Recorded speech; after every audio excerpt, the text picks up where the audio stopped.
केंद्रीय स्वास्थ्य मंत्री जेपी नड्डा ने कहा है कि एचएमपीवी वायरस यानी ह्यूमन मेटा न्यूमो वायरस से घबराने की जरूरत नहीं है। उन्होंने बताया कि हेल्थ एक्सपर्ट के मुताबिक ये नया वायरस नहीं है। साल 2001 में इसकी पहचान हुई थी और ये कई सालों से दुनिया में फैल रहा है। स्वास्थ्य मंत्री नड्डा ने कहा कि चीन में एचएमपीवी केसों की हालिया रिपोर्ट के बाद हेल्थ मिनिस्ट्री, आईसीएमआर और राष्ट्रीय रोग नियंत्रण केंद्र कड़ी नजर बनाए हुए हैं। उन्होंने बताया कि डब्ल्यूएचओ ने भी इसका संज्ञान लिया है। भारत में कर्नाटक में 2 और गुजरात में 1 केस मिला है। मीडिया रिपोर्टों के मुताबिक तमिलनाडु में 2 और पश्चिम बंगाल में भी 1 केस मिला है। कर्नाटक के हेल्थ मिनिस्टर दिनेश गुंडू राव ने भी कहा है कि ये कोई नया वायरस नहीं है, इसे लेकर घबराने की जरूरत नहीं है। कर्नाटक के सीएम सिद्धारमैया ने भी कहा है कि उनकी सरकार इसे लेकर सतर्क है। केंद्रीय हेल्थ मिनिस्टर जेपी नड्डा ने कहा है कि एचएमपीवी वायरस से घबराने की जरूरत नहीं है। इस बीच केंद्र सरकार ने एचएमपीवी को लेकर एडवाइजरी जारी की है और बताया है कि क्या करें और क्या ना करें। एडवाइजरी में बताया गया है कि अगर आपको खांसी या छींक आ रही है तो मुंह और नाक को रूमाल या टिश्यू पेपर से ढक लें। हाथों को साबुन या अल्कोहल बेस्ड सैनिटाइजर से साफ करते रहें। भीड़ भाड़ वाली जगहों पर जाने से बचें। अगर आपको बुखार है या छींक आ रही है तो सार्वजनिक जगहों पर न जाएं। बीमार हैं तो घर पर रहें और दूसरों से ना मिलें। अगर कोई संक्रमित हो जाता है तब संक्रमण कम करने के लिए कमरों में वेंटिलेशन का इंतजाम करें। खूब पानी पिएं और पौष्टिक भोजन करें। टिश्यू पेपर और रूमाल का दोबारा इस्तेमाल न करें। बीमार लोगों से दूर रहें और उनके तौलिए और रूमाल वगैरह को इस्तेमाल न करें। आँख, नाक, मुंह को बार बार न छुएं। डॉक्टर की सलाह के बिना दवा न लें। आम आदमी पार्टी के सांसद संजय सिंह ने दावा किया है कि दिल्ली में बीजेपी की ओर से सीएम पद के उम्मीदवार रमेश विधुड़ी हैं।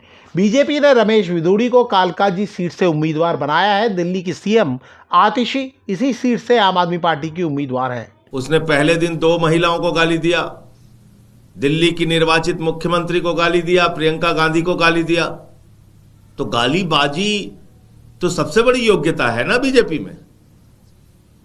अब देखिए कल से चैनल पे कितना चल रहा है, वो कितनी उसकी ख्याति बढ़ गई है भाजपा में। सारे भाजपाई उसके पक्ष में खड़े हो गए।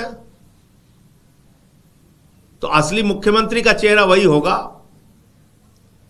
वही है बीजेपी का मुख्यमंत्री का चेहरा।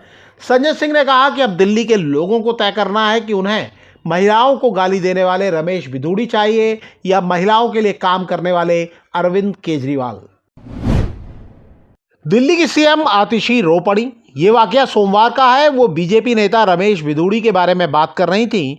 विधुड़ी ने आतिशी के सरनेम का जिक्र करते हुए आपत्तिजनक टिप्पणी की थी। आतिशी ने बताया कि उनके पिता 80 साल के हैं। उनकी शारीरिक स्थिति का जिक्र करते हुए वो भावुक हो गईं। वो इतने बीमार रहते हैं कि बिना सहारे के चल नहीं पाते हैं।